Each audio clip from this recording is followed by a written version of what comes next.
In low-lying areas of Metro Manila, scenes like this are a common sight during the rainy season from June to October, an inconvenience which people here either just put up with or have come to accept. But one particular residential area in Pangulo, Malabon deals with this problem all year long.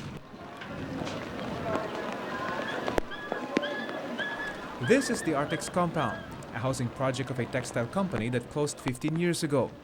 More than 150 families call this waterlogged community their home.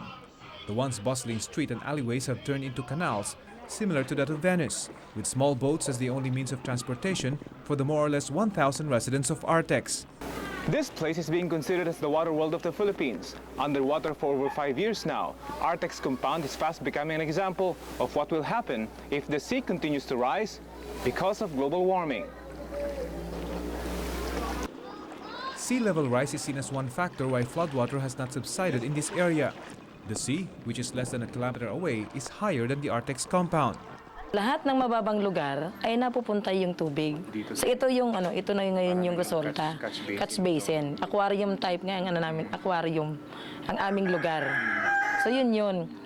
Sa esensya naman, may bahagi siya ng effect ng global warming. Global warming may not be the sole culprit behind the floodings, but the effect of even a slight increase in sea level, as seen in this small community, is alarming to experts.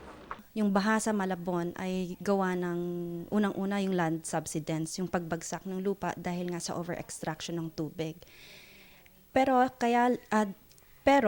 dahil mababa na nga sila, mas at risk sila ngayon sa sea level rise. Nearby communities have adjusted to the rising seawater by raising their ground level.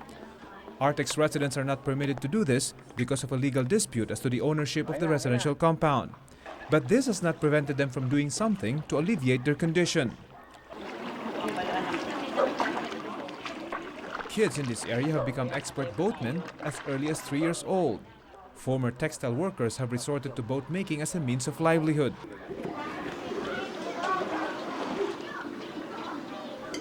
Residents have likewise devised ingenious contraptions like this to make it easier for them to buy goods at a local store without having to paddle around. A buyer either calls out or makes a list of items to be purchased. The list is then inserted into this mesh bag and sent via rope connected to the store. The goods are then delivered to the buyer and the payment sent back to the store clerk, all via the mesh bag and rope contraption. Necessity is the mother of invention, and residents here know that only too well. Ang mahalaga lang doon, tanggap niya yung kanyang kalagayan. Pangalawa, may ginagawa siyang mga resources, mga pamamaraan. So habang ang nabubuhay naman tao, kailangan magkaroon ng walang katapusang pamamaraan. Experts predict if global warming continues, parts of the country could be in danger of turning into another Artex. Although residents of this small community have shown resiliency, environmentalists warn what is happening in Artex could pale in comparison to what will occur to coastal communities around the country if nothing is done to address the costs of global warming. Rafi Tima reporting on Q.